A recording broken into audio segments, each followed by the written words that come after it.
আমি কিন্তু মাত্র ৩,০০০ টাকার চাকরি করতাম, বা আমার বাবার একটা বাইক ছিল, বাইকটা হচ্ছে 18 বাইক, ডায়াং। এত ঝাংড়ি বাইক আমি জন্মেও দেখি নাই।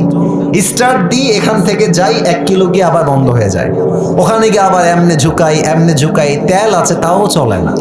তবুও কোন মতে ঠেলে ঠুলে চালাইছি কয়েক মাস যাব। আচ্ছা, একটা পর্যায়ে গিয়ে এমন একটা অবস্থা হলো আমার পকেটের, যে তেল যে ভরবো বাইকে ওই টাকা আমার পকেটে নাই। তা আব্বাকে বললাম, আব্বা मैं माफी भी मांगता हूँ, দোয়া भी मांगता हूँ, আমার দ্বারা এই বাইক আর চলবে না, তোমার বাইক তুমিই রাখো। তা আব্বা বললো, কি করব বাইকটা, আমার পায়ে তো ব্যথা, আমি তো হার্টের রোগী, এটা কি সেল করে দিব? বললাম বিক্রি করে দাও, আমি এটা বিক্রি করে সাইকেল কিনবো, সাইকেলের চাইতে ভালো হবে আমার জন্য। তো যাই হোক, বাইকটা বিক্রি করব ভাব, মানে এটা এইভাবে কখনো আমি আগে কোনো মাহফিলে বলি নাই, এতটা ব্যাখ্যা দিয়ে বলি নাই, আজকে বলছি বাইকটা বিক্রি করে দিব অভাবের জন্য। বাট বিশ্বাস করেন সেই সময়টা প্রতিদিন তাহাজ্জুদ পড়তাম, প্রতিদিন আল্লাহকে বলতাম যে আল্লাহ তুমি আমাকে কবুল করো, আমার চেষ্টা কবুল করো।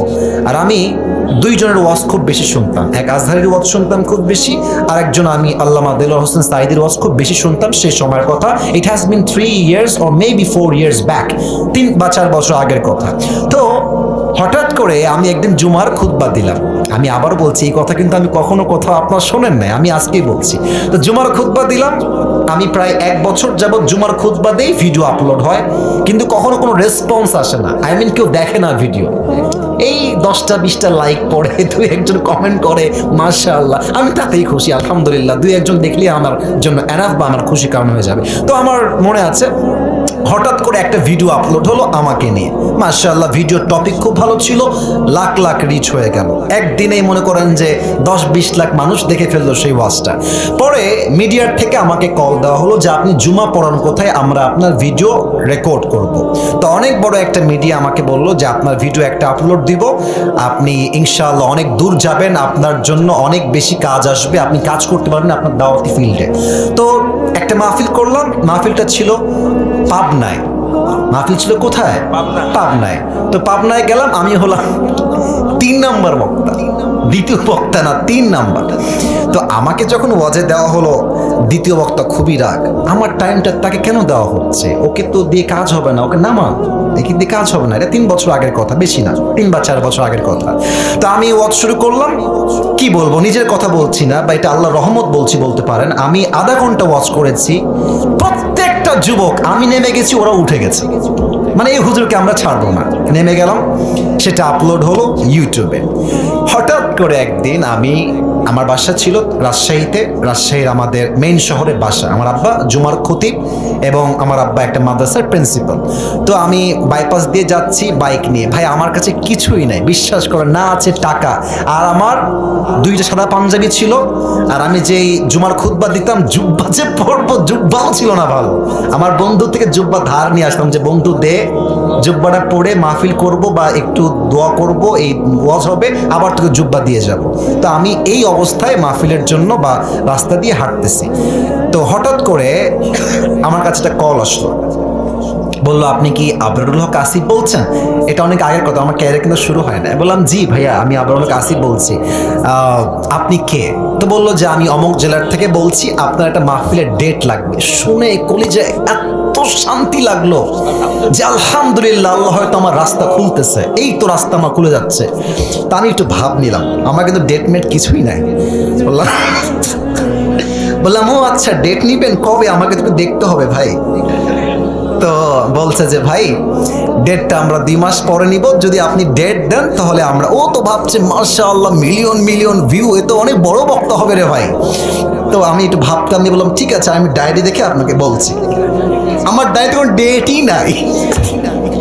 তো যাই হোক, পরে সে বললো যে ভাই ডেট কি আছে, ডেট কি হবে? আমি নিজেই, আমার তো ডেট লাগবে রে ভাই।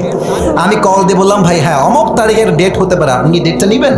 তো বলছে অবশ্যই নিব। তো বলছে যে ভাই আপনার হাদিয়া কত? আমি তো জীবনে হাদিয়াই নিই না, হাদিয়া কত বলবো।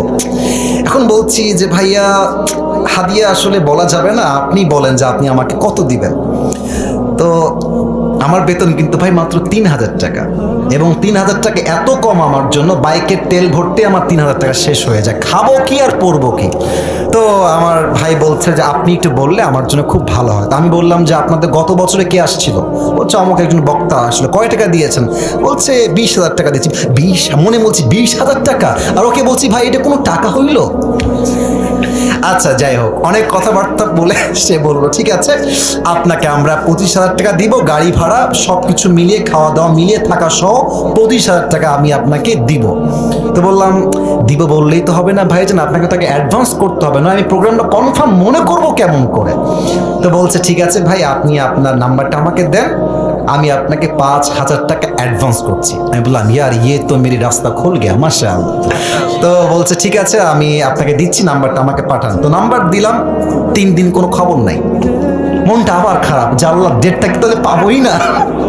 তো 3 দিন পরে আবার আমার ভাই কল দিয়ে বলছে প্রিয় ভাই আপনাকে তো আমি টাকা দিব, বাট আমি টাকা তুলতে পারি নাই এলাকার থেকে, তাই টাকাটা দিতে পারি নাই। তো মাশাআল্লাহ সবাই আমাকে টাকা দিয়ে দিয়েছে, আপনার নাম্বারে আমি এখনই টাকা পাঠাচ্ছি। তো আমাকে ওই প্রথম মাহফিলের জন্য 5,000 টাকা অ্যাডভান্স দেওয়া হয়, এবং 5,000 টাকায় আমি আমার আব্বা আম্মাকে দিয়ে দিয়েছি। যাও তোমরা নাও। বিশ্বাস করেন ওই যে আমার জার্নি শুরু হলো। আল্লাহু আকবার, কি বলবো, এখন এমন একটা দিন নাই যেই দিন শত শত কল আসে না। আসিফ হুজুরকে লাগবে আপনাদের কি, আমাকে বলে 3 লাখ নিবেন, 2 লাখ নিবেন, 1.5 লাখ নিবেন, কত খালি বলেন না আপনাকে আমরা চাই। আপনি বলবেন হুজুর আপনি এত লম্বা স্টোরি কেন বললেন? 1 ঈমান, 2 হচ্ছে তাকওয়া। এই 2টা থাকলে বান্দার সফলতাকে আটকায় রাখতে পারে না, ঠিক কিনা বলে? ওয়ারযুকুহু মিন হাইথু লা ইয়াহতাসিব, তোমার রিজিক আমি এমন জায়গার থেকে দিব তুমি কখনো কল্পনাই করতে পারবে না। আল্লাহু আকবার।